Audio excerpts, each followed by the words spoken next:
Hello everyone, welcome to अमृत ज्ञान। आज के एक नए टॉपिक में आज हम पढ़ेंगे रेडियो धर्मिता, जिसे हम रेडियो एक्टिविटी भी कहते हैं। रेडियो धर्मिता क्या होता है बेटा? आज हम इस टॉपिक पर विस्तार से चर्चा करेंगे और जानेंगे कि जो रेडियो एक्टिविटी है उसका परिचय क्या है और इसके प्रकार क्या है, किस तरीके से हम इसका उपयोग चिकित्सा के क्षेत्र में कर सकते हैं। जो कि नर्सिंग के छात्र हैं उनके लिए ये किस तरीके से ये हमारा टॉपिक उपयोगी साबित हो सकता है। तो आइए बेटा स्टार्ट करते हैं रेडियो एक्टिविटी यानी कि रेडियो धर्मिता। आइए बेटा जानते हैं।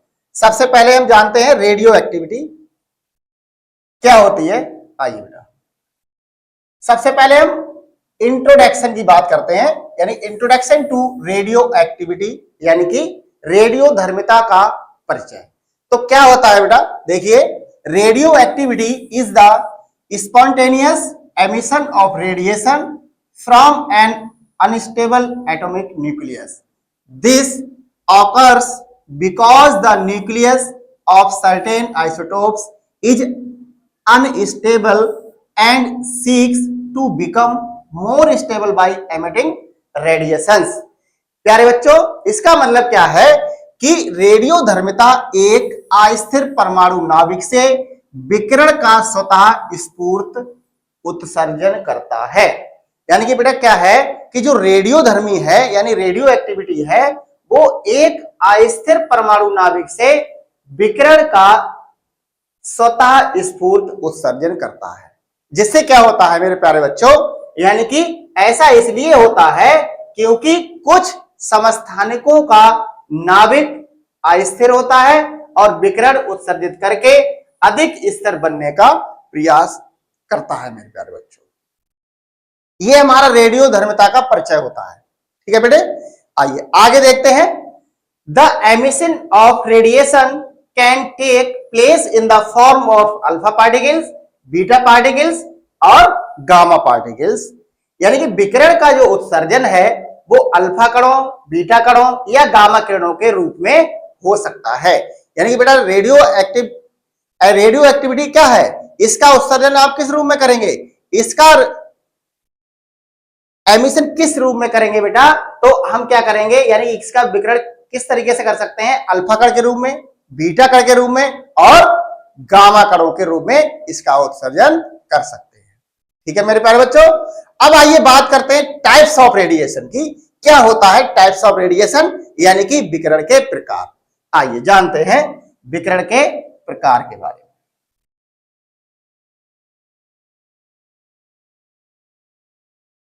टाइप्स ऑफ रेडिएशन, विकिरण के प्रकार। There are 3 primary types of radiation emitted during activity radio active decay. रेडियोधर्मी क्षय के दौरान उत्सर्जित विकिरण के 3 प्राथमिक प्रकार होते हैं।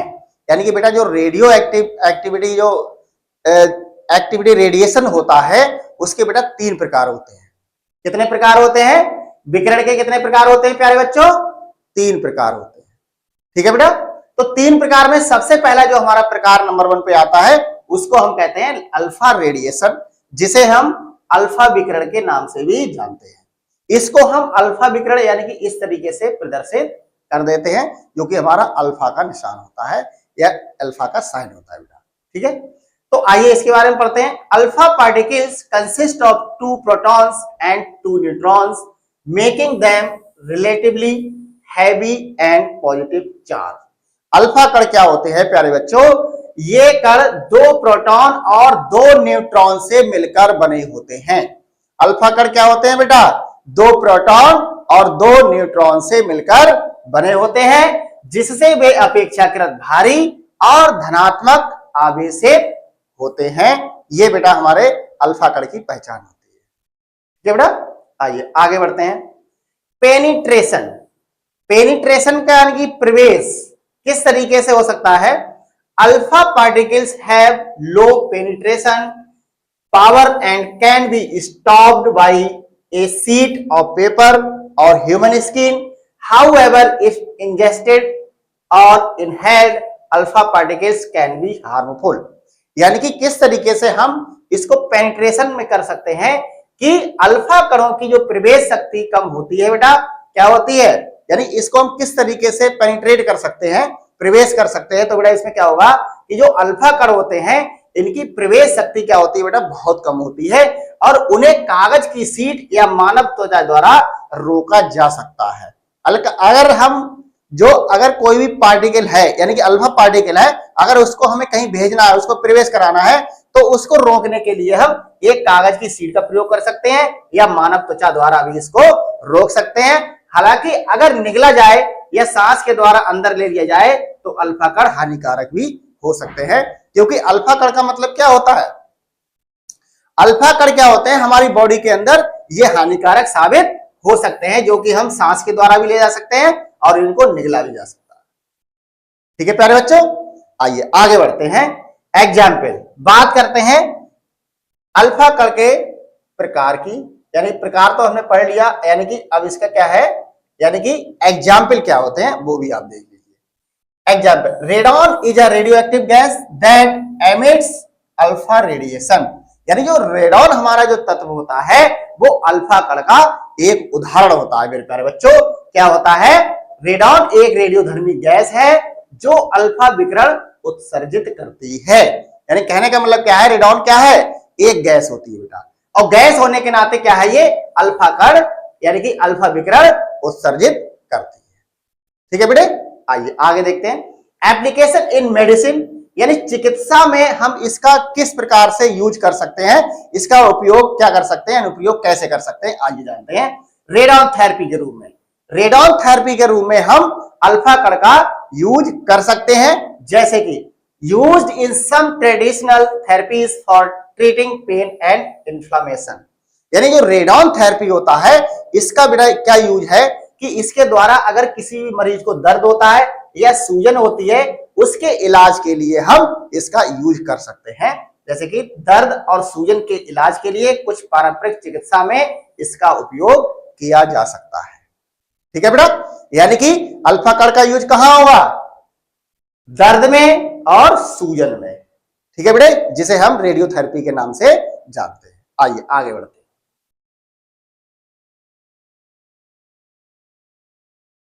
अगला है रेडिएशन थेरेपी। ठीक है बेटा, अगला क्या है, रेडिएशन थेरेपी। ये क्या होता है, इसको हम कहते हैं विकिरण चिकित्सा। विकिरण चिकित्सा क्या होती है बेटा, आइए इसको देख लेते हैं। विकिरण चिकित्सा, रेडिएशन थेरेपी। ठीक है बेटे, रेडिएशन थेरेपी। आइए, alpha emitting isotopes are sometimes used in targeted therapies for specific cancers. विकिरण चिकित्सा यानी कि रेडिएशन थेरेपी, इसको हम क्या करते हैं, जो अल्फा उत्सर्जक आइसोटोप का उपयोग कभी कभी विशिष्ट कैंसर के लिए लक्षित चिकित्सा में किया जा सकता है। रेडिएशन थेरेपी का मतलब क्या होता है बेटा, जो कैंसर के इलाज के लिए इसको हम उपयोग में लाते हैं। क्यों, क्योंकि जो रेडिएशन थेरेपी होती है, विकिरण थेरेपी होता है, विकिरण चिकित्सा होती है, इसका यूज हम कैंसर के इलाज के लिए कर सकते हैं। ठीक है बेटे, आइए अब बात करते हैं बीटा विकिरण के बारे में, जिसे हम बीटा रेडिएशन के नाम से जानते हैं, जिसका सिंबल आप देख रहे हैं। बीटा को हम किस तरीके से प्रदर्शित करेंगे उसको आप देख लीजिए। ये हमारा क्या है, बीटा का साइन होता है इस तरीके से, इसे हम बीटा रेडिएशन कहते हैं। क्या कहते हैं बेटा, बीटा रेडिएशन या बीटा किरण।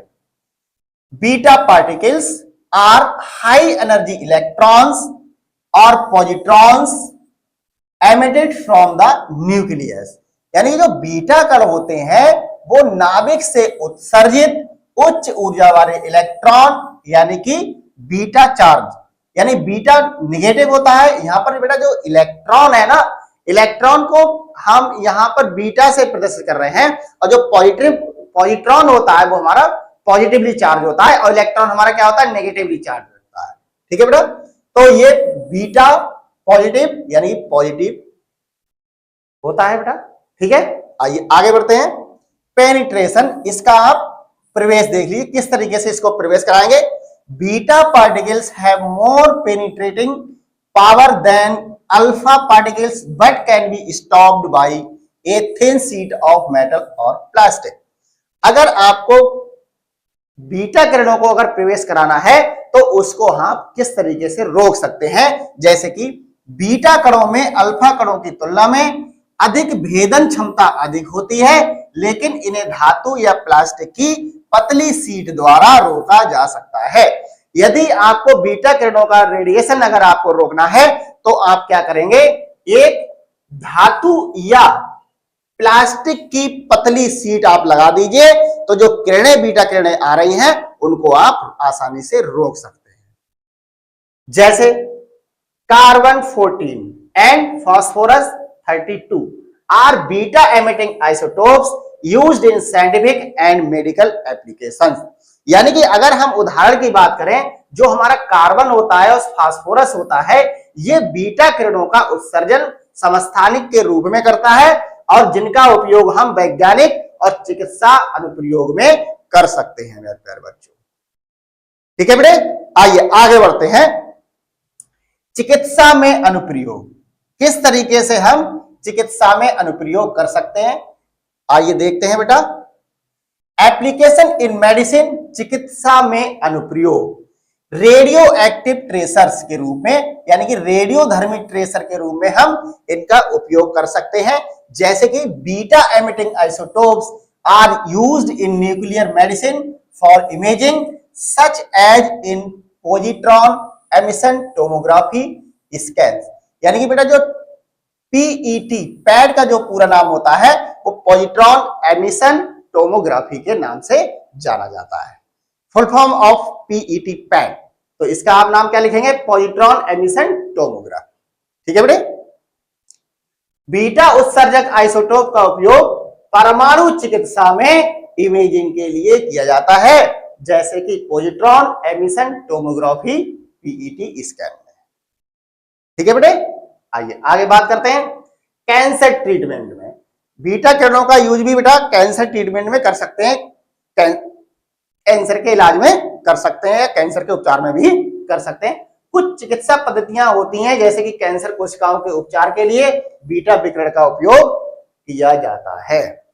ठीक है बेटे, आइए अब बात करते हैं गामा रेडिएशन की। गामा रेडिएशन क्या होता है, यानी कि गामा किरणें क्या होती हैं, आइए इसमें भी जानते हैं। आइए बेटा, गामा रेडिएशन, गामा विकिरण, गामा विकिरण यानी कि इस तरीके से हम गामा विकिरण को, ये सिंबल होता है गामा किरणों का, या गामा रेज भी कहते हैं, गामा रेडिएशन होता है। Gamma rays are high energy electromagnetic waves photons emitted from the nucleus and they carry no charge. यानी जो गामा किरणें होती हैं बेटा वो नाभिक से उत्सर्जित उच्च ऊर्जा विद्युत चुंबकीय तरंग है, फोटोन यानी कि फोटोन के रूप में होती है और इनमें कोई भी आवेश नहीं होता है।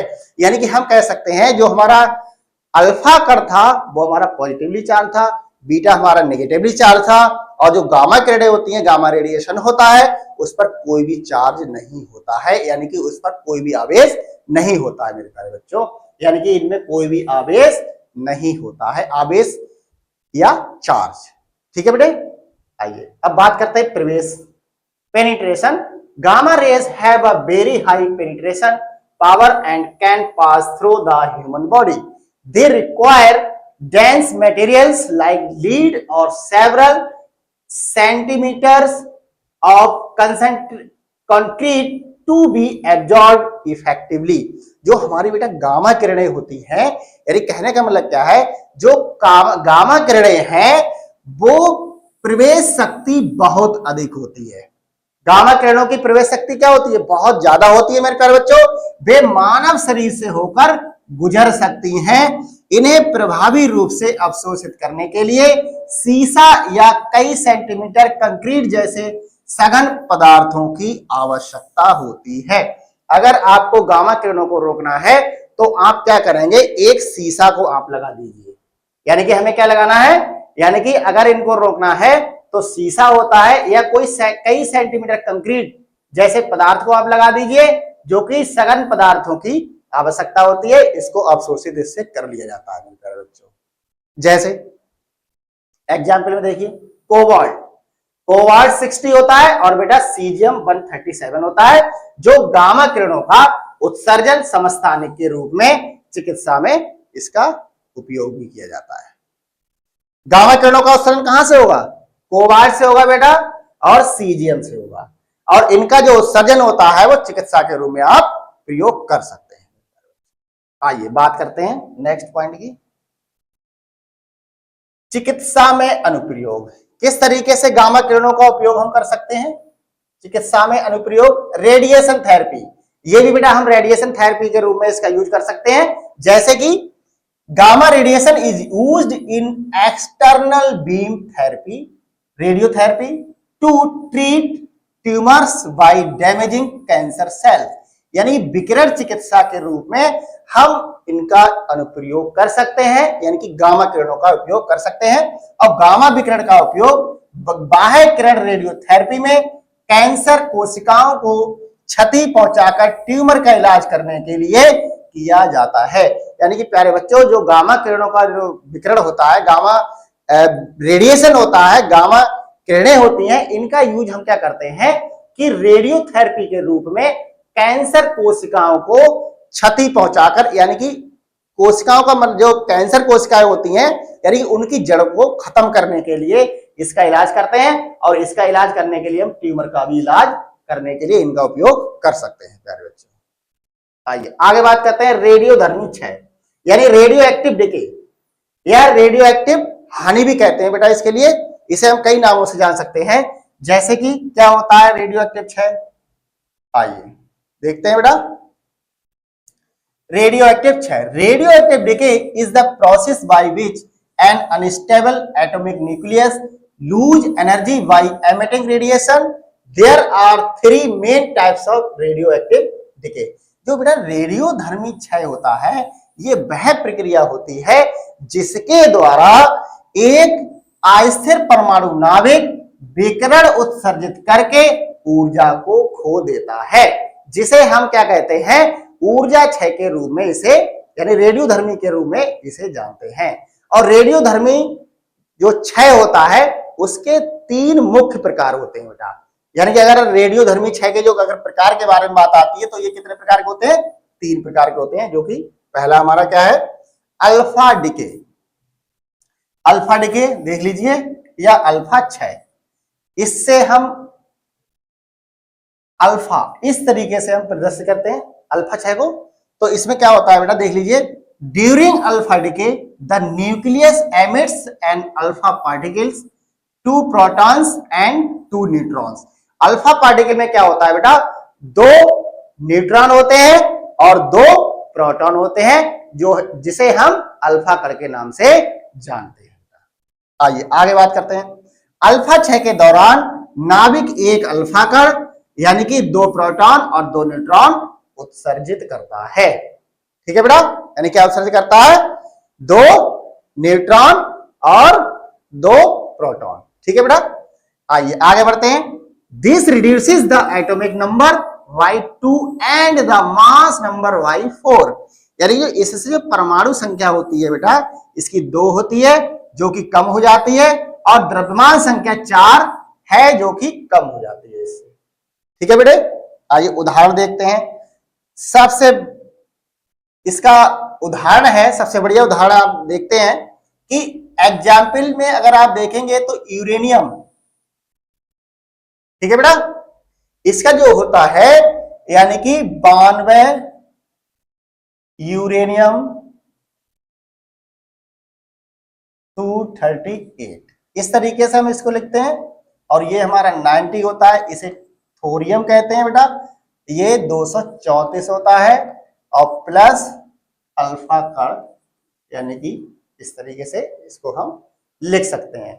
यानी कि यूरेनियम क्या है हमारा 238, अल्फा कण उत्सर्जित करके थोरियम 234 में विघटित हो जाता है।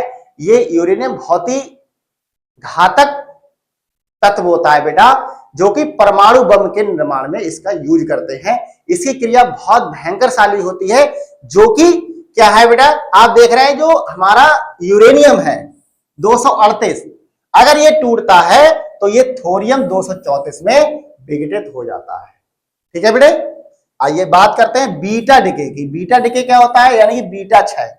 During beta decay A neutron in the nucleus is converted into a proton and an electron, beta particle is emitted. यानी बीटा क्षय के दौरान नाभिक में एक न्यूट्रॉन प्रोटॉन में परिवर्तित हो जाता है। यानी कहने का मतलब क्या है मेरे प्यारे बच्चों, जो अगर एक न्यूट्रॉन है तो वो क्या होगा, एक प्रोटॉन में परिवर्तित हो जाएगा और एक इलेक्ट्रॉन यानी कि बीटा कण उत्सर्जित होता है। यानी बीटा क्षय का मतलब क्या होता है बेटे, हानि। हानि में क्या होगा, नाभिक में एक न्यूट्रॉन होगा और जो न्यूट्रॉन है वो प्रोटॉन में परिवर्तित हो जाएगा, तो इसमें क्या होगा, एक इलेक्ट्रॉन उत्सर्जित कर देगा मेरे प्यारे बच्चों। ठीक है बेटे, आइए आगे बढ़ते हैं। आगे क्या है, आइए, this increase the atomic number by 1 but does not change the mass number। इससे परमाणु संख्या में एक की तो वृद्धि होती है बेटा, लेकिन द्रव्यमान संख्या में कोई भी परिवर्तन नहीं होता है प्यारे बच्चों। यानी बीटा में क्या होगा, बीटा विकिरण में क्षय में इसमें क्या होगा, एक परमाणु संख्या की वृद्धि हो जाएगी लेकिन द्रव्यमान संख्या में कोई भी परिवर्तन नहीं होता है प्यारे बच्चों। आइए आगे देखते हैं। जैसे कि आप देख रहे हैं परमाणु संख्या में एक की वृद्धि हो रही है बेटा। यहां पर आप देख रहे हैं, अगर इसे इस तरीके से देखें तो यानी कि ये हमारा 14 हो गया,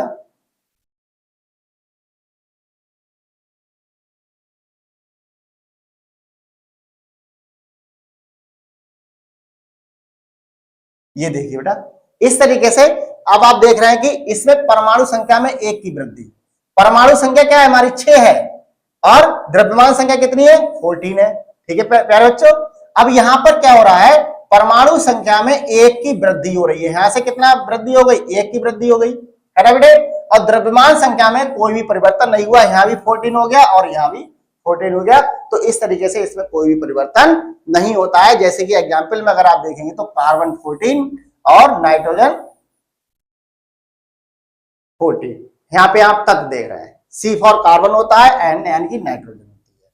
ठीक है बेटा, आइए आगे बढ़ते हैं। यानी कार्बन 14 एक बीटा कण उत्सर्जित करके नाइट्रोजन में विघटित हो जाता है।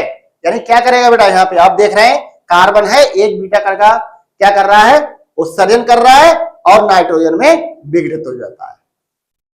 आइए बेटा बात करते हैं गामा क्षय की। गामा क्षय में क्या होता है बेटा, देख लीजिए, गामा क्षय alpha decay. Gamma decay usually occurs after an alpha और beta decay when the nucleus is in an excited state. The nucleus emits a gamma ray to release excess energy and return to a lower energy state।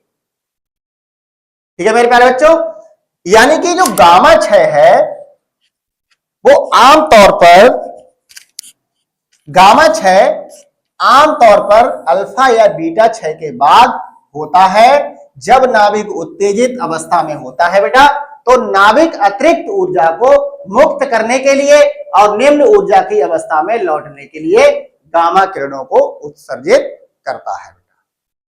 ये हमारा gamma decay होता है, जिसे हम alpha decay या gamma क्षय के नाम से जानते हैं। इसमें क्या होगा बेटा, ध्यान से सुन लीजिए, इसमें क्या होगा, गामा क्षय में आमतौर पर अल्फा या बीटा क्षय के बाद होता है बेटा, और जब नाभिक उत्तेजित अवस्था में होता है तो नाभिक अतिरिक्त ऊर्जा को मुक्त करने के लिए और निम्न ऊर्जा अवस्था में लौटने के लिए वो प्रयास करता है। ठीक है बेटा, आइए आगे बढ़ते हैं। Gamma rays have no mass and no charge but carry high energy. Gamma किरण में कोई भी द्रव्यमान आवेश नहीं होता है, लेकिन इसमें ऊर्जा बहुत होती है बेटा। इसमें क्या होता है, इसमें ऊर्जा बहुत होती है। जैसे कि आप देख रहे हैं यहां पर cobalt 60 in an excited state release a gamma ray to return to a stable state. यानी कहने का मतलब क्या है, जो उत्तेजित अवस्था में कोबाल्ट 60 होता है बेटा, वो स्थिर अवस्था में लौटने के लिए गामा किरणों को छोड़ देता है। आइए अब बात करते हैं रेडियोधर्मी अर्धायु, इसको भी आप पढ़ लीजिए। रेडियोधर्मी अर्धायु क्या है? आइए बेटा, the half life, half life यानी अर्धायु को हम टी हाफ से प्रदर्शित करते हैं। A radioactive substance is the time it takes for half of the atoms in a sample to decay. Each radioactive isotope has a characteristic half-life which can range from fractions of a second to millions of years. किसी भी पदार्थ का अर्धायु बेटा, किसी रेडियोधर्मी पदार्थ का अर्धायु कितना होता है बेटा? टी हाफ से प्रदर्शित करते हैं। ये वह समय होता है जो किसी नमूने में आधे परमाणुओं को क्षय होने में लगता है बेटा।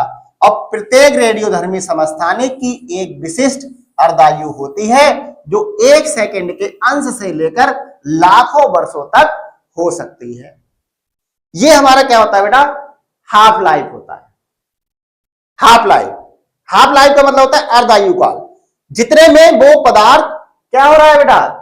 आधे परमाणुओं को क्षय होने में लगा रहा है। क्षय का मतलब हानि यानी नष्ट होना, है ना बेटे। और प्रत्येक रेडियोधर्मी समस्थानिक की एक विशिष्ट अर्धायु होती है जो 1 सेकंड के अंश से लेकर लाखों वर्षों तक हो सकती है। ठीक है बेटा। आइए अब बात करते हैं इसके फार्मूला की। अगर हम हाफ लाइफ का अगर फार्मूला देखें तो the half life is related to the decay constant lambda by the equation, यानी कि अर्धायु समीकरण होती है हमारा वो 6 स्थिरांक लैम्डा से संबंधित होती है, जिसे हम इस तरीके से प्रदर्शित कर सकते हैं बेटा।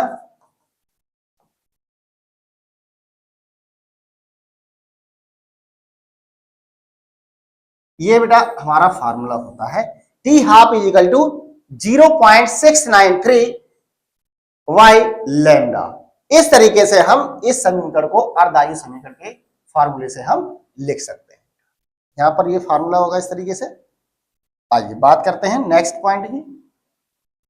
आइए अगर हम इसके एग्जाम्पल की बात करें, अर्धायु काल का example, for example the half life of iodine, बिल्कुल 131 used in medical treatments is also 8 days, meaning after 8 days half of the original amount of iodine 131 will have decay।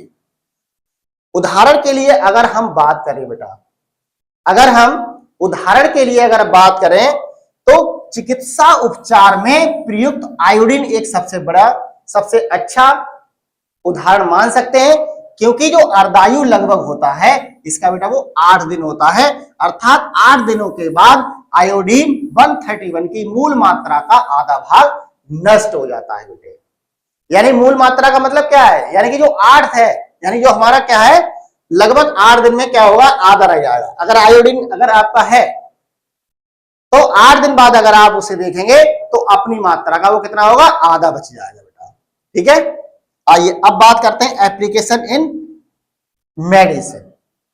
चिकित्सा में हम आयोडीन का मतलब किस तरीके से हम हाफ लाइफ को यूज कर सकते हैं। जैसे चिकित्सा में अनुप्रयोग, आइए देखते हैं एप्लीकेशन इन मेडिसिन। चिकित्सा में अनुप्रयोग कैंसर ट्रीटमेंट के, यानी कैंसर उपचार में हम इसका यूज कर सकते हैं। किस तरीके से? अर्धायु काल को the use of isotopes with short half lives like iodine 131 allows for targeted radiation treatment without prolonged exposure। यानी जो कैंसर उपचार होता है बेटा उसमें हम आयोडीन 131 को जैसे कि लघु अर्धायु वाले आइसोटोपों के प्रयोग से लंबे समय तक विकिरण के बिना लक्षित विकिरण उपचार संभव हो जाता है। अगर हम अर्धायु काल में अगर हम बात करें कैंसर के इलाज की, तो कैंसर के इलाज में क्या होगा कि जो हमारा आयोडीन है यानी कि आयोडीन 131, तो इसे क्या होता है जो अर्धायु वाले आइसोटोपों के प्रयोग से हम क्या करेंगे लंबे समय तक विकिरण के बिना लक्षित विकिरण उपचार संभव हो जाता है। ये बेटा क्या है, रेडियो एक्टिव क्षय होता है ना बेटा। आइए अब बात करते हैं मेडिकल इमेजिंग की। मेडिकल इमेजिंग में किस प्रकार उपयोग करेंगे, चिकित्सा इमेजिंग में टेक्नीशियम 99 मीटर जैसे लघु अर्ध आयु समस्थानिकों का उपयोग सामान्यतः नैदानिक इमेजिंग में किया जाता है, क्योंकि वे शीघ्रता से क्षय हो जाते हैं और शरीर में न्यूनतम विकिरण छोड़ जाते हैं। ये बेटा क्या होता है, मेडिकल इमेजिंग में इसका यूज हो जाता है। Short half life isotopes like technetium इसे बोलते हैं, और 99M are commonly used in diagnostic imaging as they decay quickly and leave minimal radiation in the body. अब बात आती है मेजरमेंट की, यानी रेडियो धर्मिता का हम मापन कैसे करेंगे, किस तरीके से मेजरमेंट ऑफ रेडियो एक्टिविटी, रेडियो धर्मिता का मापन आप किस तरीके से कर सकते हैं वो भी आप देख लीजिए। आइए बेटा,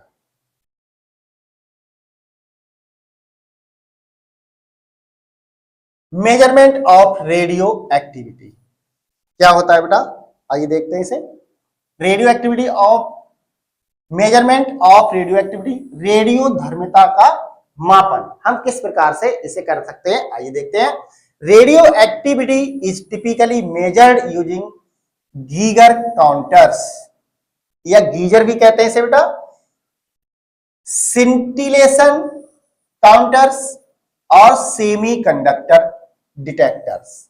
These instruments detect and quantify the emitted radiation, यानी कि जो एमिटेड रेडिएशन होता है वो अल्फा बीटा गामा किरणों के द्वारा ही संभव होता है।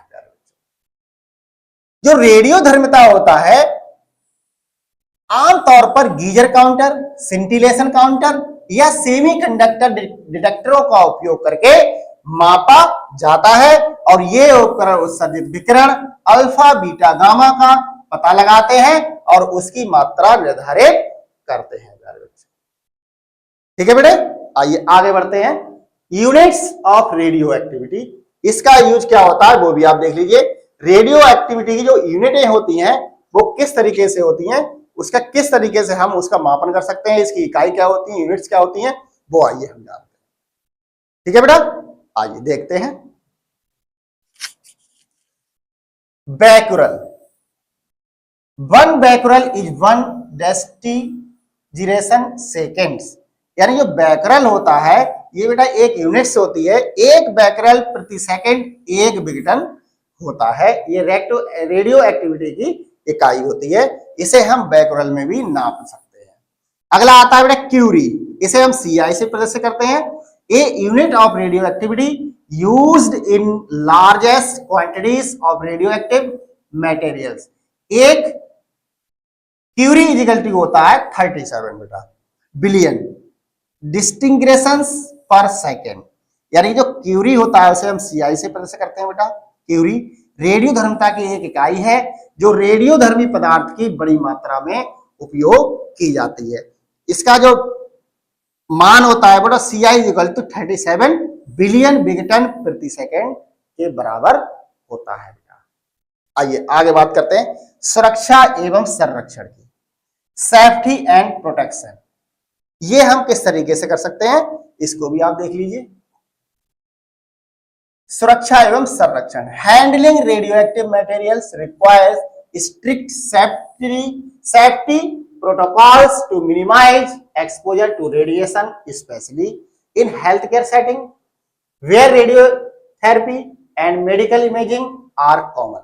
रेडियो धर्मी पदार्थों को संभालने के लिए मेरे प्यारे बच्चों विकिरण के संपर्क को कम करने के लिए सख्त सुरक्षा प्रोटोकॉल की आवश्यकता होती है, विशेष रूप से स्वास्थ्य देखभाल सेटिंग्स में जहां रेडियोथेरेपी और मेडिकल इमेजिंग आमतौर पर देखा जाता है बेटा।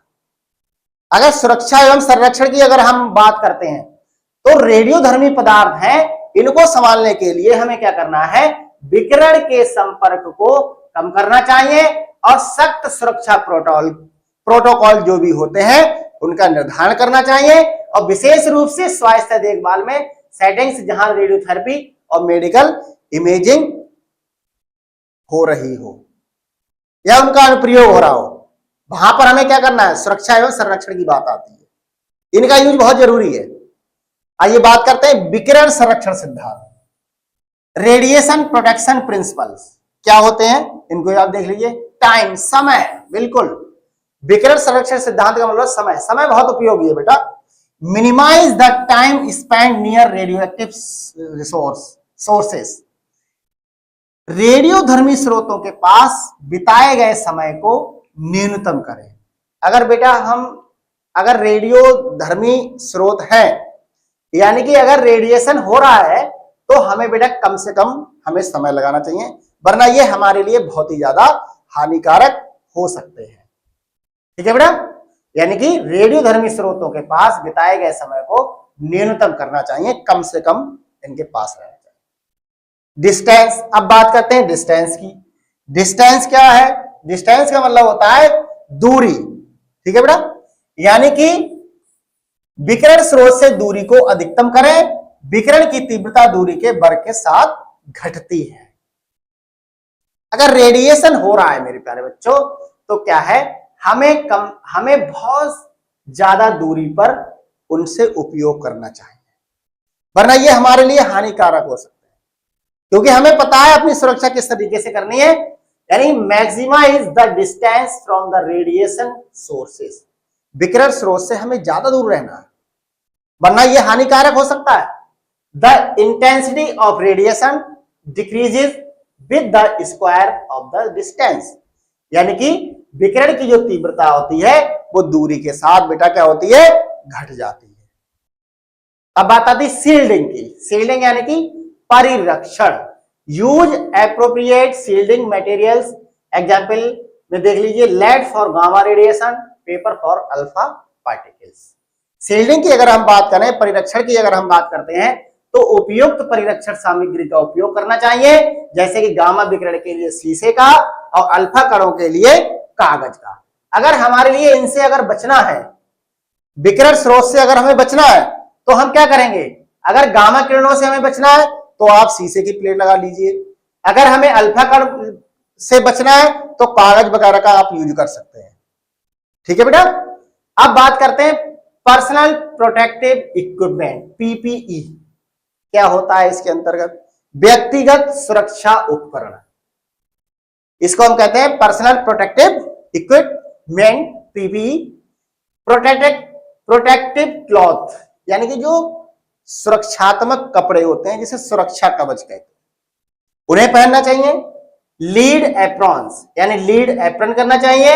एंड ग्लोव्स, यानी दस्ताने पहने चाहिए। Are used by medical personnel working with the radio active substance. अगर हमारे लिए इनसे सुरक्षा अगर हमें लेनी है, तो हमें क्या करना है बेटा, हमें सुरक्षात्मक कपड़े पहनना चाहिए, लीड एप्रन करना चाहिए और दस्तानों का यूज करना चाहिए, जो कि रेडियोधर्मी पदार्थों के साथ काम करने के लिए चिकित्सा कर्मियों द्वारा उपयोग करना चाहिए। जो चिकित्सा कर्मी होते हैं, जो कि हमारे बीएससी नर्सिंग के छात्र हैं, अगर उनके लिए इनका यूज नहीं करेंगे आप, तो आपको हानि हो सकती है। क्योंकि सावधानी हटी दुर्घटना घटी, क्योंकि सावधानी पूर्वक हमें रहना है बेटा। आइए अब बात करते हैं विकिरण के जैविक प्रभाव, बायोलॉजिकल इफेक्ट्स ऑफ रेडिएशन। ठीक है बेटा, इसका मतलब क्या है, आइए देखते हैं। बायोलॉजिकल इफेक्ट्स ऑफ रेडिएशन, इसमें आप देख लीजिए, बायोलॉजिकल इफेक्ट्स ऑफ रेडिएशन, विकिरण के जैविक प्रभाव। Ionizing radiation can damage living tissue by ionizing molecules in the body, particularly DNA, deoxyribonucleic acid. DNA का पूरा नाम होता है बेटा deoxyribonucleic acid. This can lead to cell death, mutations and cancer. आयनीकरण विकिरण शरीर में अणुओं को आयनित करके जीवित ऊतकों को नुकसान पहुंचा सकते हैं, विशेष रूप से डीएनए को। इससे कोशिका मृत्यु, उक्त परिवर्तन और कैंसर भी हो सकता है। यानी कि कहने का मतलब क्या है मेरे प्यारे बच्चों, अगर विकिरण के जैविक प्रभाव को अगर आपको देखना है, तो हम क्या करेंगे, आयनीकरण विकिरण शरीर में अणुओं को आयनित कर देते हैं और जो कि जीवित ऊतकों को नुकसान पहुंचाते हैं और जो कि विशेष रूप से डीएनए को, है ना बेटा, और इससे कोशिका की मृत्यु हो जाती है और उत्परिवर्तन और कैंसर भी हो सकता है। इससे क्या होगा बेटा, कैंसर उत्पन्न हो जाएगा। कैंसर तो बहुत भयंकर बीमारी होती है ना बेटा। नेक्स्ट देखते हैं, acute radiation sickness can occur after large doses of radiation causing symptoms like nausea, fatigue and skin burn. विकिरण की बड़ी खुराक के बाद अगर आप विकिरण ज्यादा आपके पास हो जाता है, यानी विकिरण उत्पन्न ज्यादा हो गया, तो क्या होता है, तीव्र विकिरण बीमारी हो सकती है, विकिरण बीमारी हो सकती है बेटा। और जिससे क्या होता है, मतली, थकान और त्वचा में जलन जैसे लक्षण उत्पन्न हो जाते हैं। ये विकिरण का ही कारण हो सकता है प्यारे बच्चे। आइए आगे बात करते हैं। Medical professionals must follow radiation safety guidelines to protect themselves and patients for unnecessary exposure, है ना बेटे। चिकित्सा पेशेवर होते हैं बेटा, जो चिकित्सा पेशेवर होते हैं, यानी जो चिकित्सा में पेशेवरों को स्वयं को और रोगियों को अनावश्यक जोखिम से बचाने के लिए विकिरण सुरक्षा दिशा निर्देशों का पालन करना चाहिए। अगर आप विकिरण चिकित्सा में हैं, उनका इलाज कर रहे हैं, तो आपको खुद भी क्या करना है बेटा, यानी कि विकिरण सुरक्षा के जो निर्देश होते हैं उनका अनुपालन करना बहुत जरूरी है। वरना रोगी और जो आप इलाज कर रहे हैं, जो बीएससी नर्सिंग के छात्र हैं, वो उनमें क्या होगा बेटा, हानिकारक यानी कि हानियां आपको हो सकती है ना बेटे। आइए आगे बढ़ते हैं। एप्लीकेशन ऑफ चिकित्सा में रेडियोधर्मिता के अनुप्रयोग। आइए आगे बात करते हैं। आइए, application of radio activity in medicine, चिकित्सा में रेडियोधर्मिता के अनुप्रयोग। डायग्नोस्टिक इमेजिंग सबसे पहला हमारा है, डायग्नोस्टिक इमेजिंग। इसमें क्या होता है प्यारे बच्चों, सबसे पहला हमारा इसमें आता है एक्सरेज। एक्सरे तो आपने कराया भी होगा, आपने देखा भी होगा। जब आप एक्सरे रूम में जाते हैं तो क्या होता है, जो एक्सरे मशीनें शरीर के अंदर की छवियां बना लेती है, जो कि गामा किरणों के समान विकिरण का उपयोग करती है। यानी गामा किरणें क्या है, गामा किरणें क्या होती हैं, एक्सरे मशीन से निकलती हैं, है ना बेटा।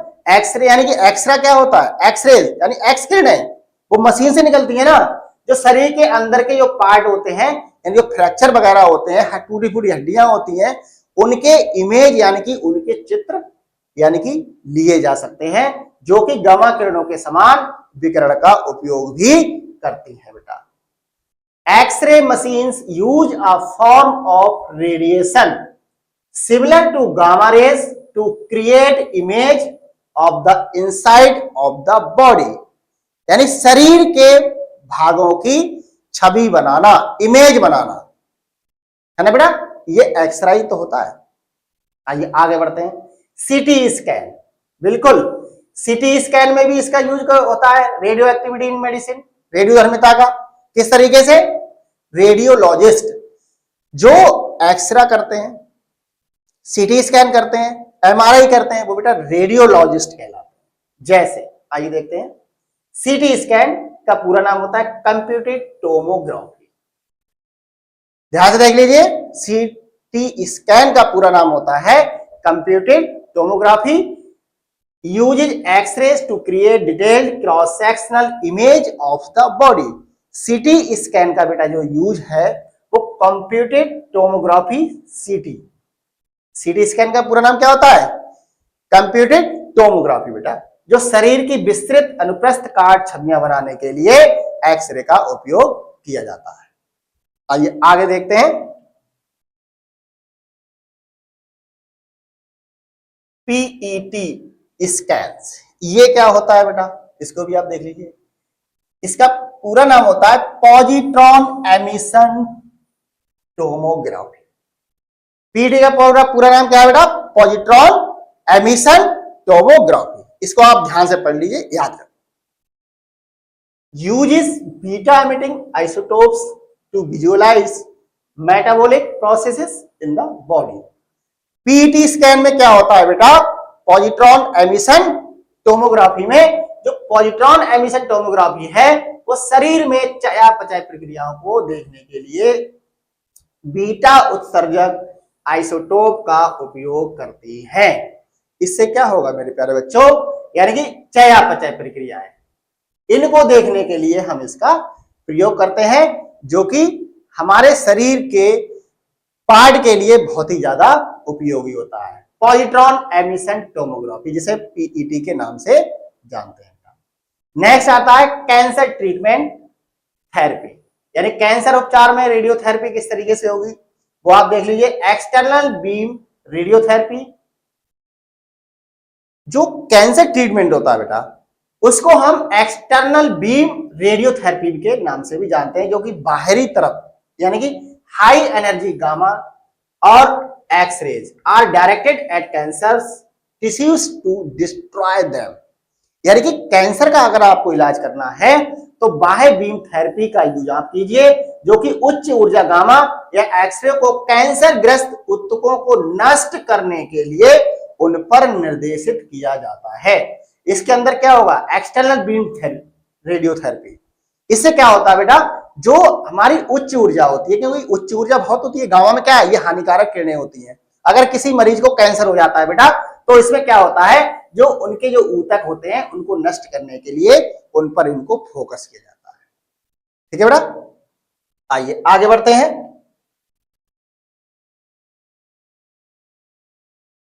ब्रैकीथेरेपी, इसको भी पढ़ लीजिए। ब्रैकीथेरेपी क्या है बेटा, रेडियोएक्टिव सीड्स और सोर्सेस आर प्लेस्ड नियर और with in the tumour delivering high doses of radiation directly to the cancer cells।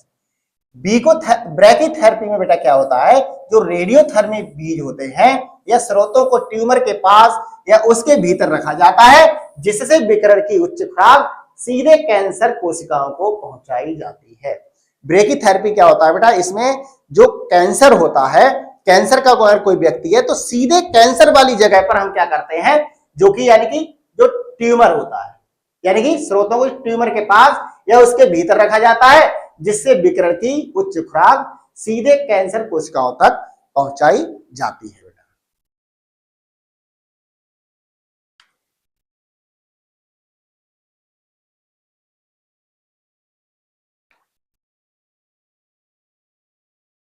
आइए बेटा अब बात करते हैं नेक्स्ट, रेडियोधर्मी ट्रेसर। आइए देखते हैं क्या होता है रेडियोधर्मी ट्रेसर, किस तरीके से। Radioactive tracers are substances containing radioactive isotopes used in medical imaging to diagnose diseases. For example, अगर आप एग्जांपल की अगर हम बात करें कि रेडियोधर्मी ट्रेसर, रेडियोधर्मी क्या होता है बेटा, जो आइसोटोप युक्त पदार्थ होते हैं, ये क्या होते हैं, आइसोटोप युक्त पदार्थ होते हैं, जिनका उपयोग हम रोगों के निदान के लिए चिकित्सा इमेजिंग में किया जाता है। यानी कि हम क्या कर सकते हैं, इसका रेडियोधर्मी ट्रेसर का मतलब क्या होता है, यानी कि इसका यूज हम क्या करते हैं, रोगों को निदान के लिए। कोई रोगी है उसको इमेजिंग करते हैं, इमेजिंग का मतलब क्या हो, उनकी इमेज बनाते हैं, छवि बनाते हैं बेटा। जैसे टेक्नीशियम, टेक्नेटियम, इसे टेक्नेटियम भी कहते हैं, टेक्नीशियम भी कहते हैं, is commonly used in nuclear medicine for imaging organs like the heart, brain and bones. इनका उपयोग बेटा हम आमतौर पर हृदय हो गया, मस्तिष्क हो गया और हड्डियों जैसे अंगों की छवि बनाने के लिए या इमेजिंग के लिए परमाणु चिकित्सा में इनका उपयोग करते हैं, है ना। आयोडीन, आयोडीन देख लीजिए, iodine 131 is used in the diagnosis and treatment of thyroid conditions. Iodine का उपयोग बेटा हम थायराइड स्थितियों के निदान और उपचार में करते हैं। किसमें उपयोग करते हैं, थायराइड स्थितियों के निदान और उपचार में इसका उपयोग करते हैं। आइए बेटा अब हम देखते हैं, एक समरी टेबल यहां पर दी गई है, तो समरी टेबल में क्या है, अभी तक हम लोगों ने जो पढ़ा उसमें आप देखेंगे कि कॉन्सेप्ट, अवधारणाएं, डिस्क्रिप्शन, उनका विवरण क्या है और इसको हम चिकित्सा में किस तरीके से यूज कर सकते हैं, यानी कि एप्लीकेशन इन मेडिसिन। आइए जानते हैं। आइए, सबसे पहला है अल्फा रेडिएशन। अल्फा रेडिएशन किसे कहते हैं, ये देख लीजिए। इस तरीके से अल्फा रेडिएशन होता है, emission of 2 protons and 2 neutrons, low penetration.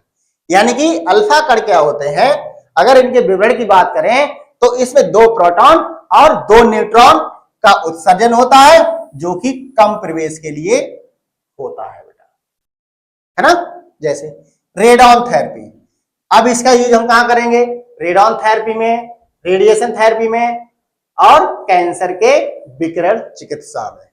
ठीक है प्यारे बच्चों। अब बात आती है बीटा रेडिएशन की, यानी कि बीटा रेडिएशन, ये सिंबल होता है बीटा का। ठीक है बेटा, कैसे, emission of high energy electrons और पॉजिट्रॉन्स, मॉडरेट पेनिट्रेशन, उच्च ऊर्जा वाले इलेक्ट्रॉनों या पॉजिट्रॉन का उत्सर्जन होता है, जो कि मध्यम प्रवेश होता है बेटा। जैसे पीईटी स्कैन, है ना, न्यूक्लियर इमेजिंग, कैंसर ट्रीटमेंट में PET scan, positron emitting scan. ठीक है बेटा, यानी कि न्यूक्लियर इमेजिंग में और कैंसर के उपचार में हम बीटा किरणों का यूज कर सकते हैं। अब बात आती है गामा किरणों की। गामा किरणों का यूज कहां होता है, पहले ये देख लीजिए इसमें क्या होता है, उच्च ऊर्जा विद्युत चुम्बकीय तरंगों के रूप में उत्सर्जन होता है, जिसे हम फोटोन भी कहते हैं, क्योंकि फोटोन की ऊर्जा बहुत ज्यादा होती है बेटा, क्योंकि उच्च, इसके लिए अगर प्रवेश कराना तो उच्च प्रवेश की आवश्यकता होगी। जैसे emission of high energy electromagnetic waves, photons, high penetration, उच्च प्रवेश। जैसे रेडिएशन थेरेपी हो गया, न्यूक्लियर इमेजिंग हो गई, ये सब क्या है, गामा कैमरे के द्वारा ही संभव होती है, जिसे विकिरण चिकित्सा, परमाणु इमेजिंग यानी गामा कैमरा के लिए उपयोग होता है। अब बात आती है रेडियोधर्मी। रेडियोधर्मी क्षय, रेडियोधर्मी क्षय क्या होता है, इसको भी आप देख लिए, रेडियो एक्टिव डिके कहते हैं इसे, रेडियोधर्मी क्षय, spontaneous transformation of N unstable nucleus, अस्थिर नाभिक का स्वतः स्फूर्त परिवर्तन होता है बेटा इसमें, और इसका यूज हम विकिरण चिकित्सा को समझने के लिए महत्वपूर्ण अवधारणा मान सकते हैं। ठीक है बेटा, आइए नेक्स्ट देखते हैं हाफ लाइफ। क्या होता है अर्धायु काल, time taken for half of the radio active material decay, यानी कि पदार्थ के आधे भाग के क्षय होने में लगा समय अर्धायु काल कहलाता है या हाफ लाइफ कहलाता है बेटा। Determines safe use of radio active materials in imaging and therapy, imaging में और थेरेपी में रेडियोधर्मी पदार्थों के सुरक्षित उपयोग का निर्धारण करता है। ठीक है, आइए अब बात आती है विकिरण सुरक्षा। हम रेडिएशन सेफ्टी किस प्रकार से कर सकते हैं, measures to limit exposure to harmful radiation, यानी कहने का मतलब क्या है, जो हानिकारक विकिरण के संपर्क को सीमित करने का एक उपाय होता है, जिसे हम विकिरण सुरक्षा कहते हैं। यानी कि अगर रेडिएशन अगर हानि पहुंचा रहा है तो हमें क्या करना है, उसके संपर्क को सीमित करना है, यानी उपाय जो भी होते हैं उनको हमें लागू करना है ना बेटे। तो इसमें क्या होगा, स्वास्थ्य पेशेवरों और रोगियों के लिए विकिरण सुरक्षा बहुत जरूरी होती है। सुरक्षा पेशेवर यानी जो इलाज करने वाले होते हैं, और रोगी, उनका जो रोगी होते हैं उनके विकिरण को हमें क्या करना है, सुरक्षा प्रदान करनी है। Radiation protection for health care professionals and patients. आइए आगे देखते हैं, रेडियो एक्टिव ट्रेसर्स, रेडियोधर्मी ट्रेसर क्या है ये, आइए देखते हैं। चिकित्सा निदान के लिए प्रयुक्त आइसोटोप, है ना बेटा। ठीक है, आइए आगे देखते हैं, रेडियो एक्टिव ट्रेसर क्या होते हैं, isotopes used for medical diagnosis, चिकित्सा निदान में के लिए प्रयुक्त आइसोटोप जो रेडियो धर्मी ट्रेसर कहलाते हैं मेरे प्यारे बच्चों। और इनका जो टेक्नीडियम होता है 99M आयोडीन 131, नैदानिक इमेजिंग और चिकित्सा में इनका उपयोग कर सकते हैं। आइए अब बात करते हैं निष्कर्ष की। निष्कर्ष क्या है, इससे क्या निष्कर्ष निकलता है, जो कि हम रेडियो धर्मिता यानी कि रेडियो एक्टिविटी को हम किस तरीके से इसको हम चिकित्सा के क्षेत्र में यूज कर सकते हैं। आइए उसको देख लेते हैं बेटा। जैसे आइए, radioactive is a vital concept in the medical field, specially in diagnostic and cancer, है ना बेटा। Treatment, BSc nursing students must understanding the different types of radiation, their biological effects, बिल्कुल बेटे, safety protocols and the numerous medical application of radioactive materials to ensure both patient care and personal safety when working with radiological equipment and treatment। बेटा जो radio धर्मिता चिकित्सा है यानी कि radio activity चिकित्सा के क्षेत्र में एक बहुत ही महत्वपूर्ण अवधारणा मानी जाती है, जो कि विशेष रूप से इसको निदान और कैंसर उपचार में इसका उपयोग होता है मेरे प्यारे बच्चों। जैसे कि जो बीएससी नर्सिंग के छात्र होते हैं उन्हें विभिन्न प्रकार के विकिरण, उनके जैविक प्रभाव, उनके सुरक्षा प्रोटोकॉल और रेडियोधर्मी जो सामग्रियां होती हैं वो कई प्रकार से उनको समझना चाहिए, और ताकि रेडियोलॉजिकल उपचारों और उपकरणों के साथ काम करते समय रोगी की देखभाल और व्यक्तिगत सुरक्षा दोनों ही सुरक्षित हो सके। क्योंकि विकिरण क्या है बेटा, विकिरण बहुत ही एक हानिकारक रेज, जैसे विकिरण क्या है, रेडियोएक्टिव क्या है, अल्फा बीटा किरणों का उत्सर्जन होता है। ये हमारे लिए हानि भी पहुंचाती हैं और इनसे फायदा भी होता है। अगर आप इनका यूज कर रहे हैं, अगर हम किसी रोगी के ऊपर अगर इनका यूज कर रहे हैं तो हमें खुद भी बेटा पहुंचना है। हमें क्या करना है, खुद भी उनसे क्या करना है मेरे प्यारे बच्चों, उन पर ये देखना है कि इनका जो रेडिएशन हमारी बॉडी पे पड़ रहा है, हमारे हार्ट पे पड़ रहा है, वो ज्यादा इफेक्टिव तो नहीं है। जितना हमें जरूरी हो उतना हम रेडिएशन करेंगे, क्योंकि अल्फा किरणें क्या है, कम हानिकारक होती हैं, उनसे ज्यादा मध्यम में होती हैं, यानी बीटा किरणें, और गामा किरणें तो सबसे ज्यादा ही हानिकारक। जितना रोगी के लिए आवश्यकता है उतनी ही उन पर यूजेस होना चाहिए। जैसे कि आप देख लीजिए, रेडियोधर्मिता चिकित्सा क्षेत्र में एक महत्वपूर्ण अवधारणा होती है मेरे प्यारे बच्चों, जिसे विशेष रूप से निदान और कैंसर उपचार में इनका उपयोग किया जाता है। बहुत भयंकर बीमारी होती है कैंसर।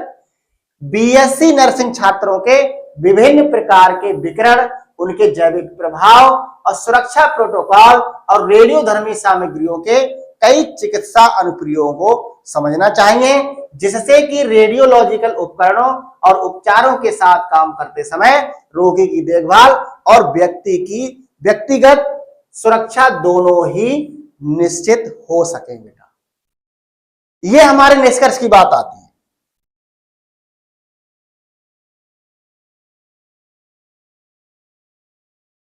आज के टॉपिक में यहीं तक, और आगे नेक्स्ट टॉपिक के साथ फिर प्रस्तुत होंगे।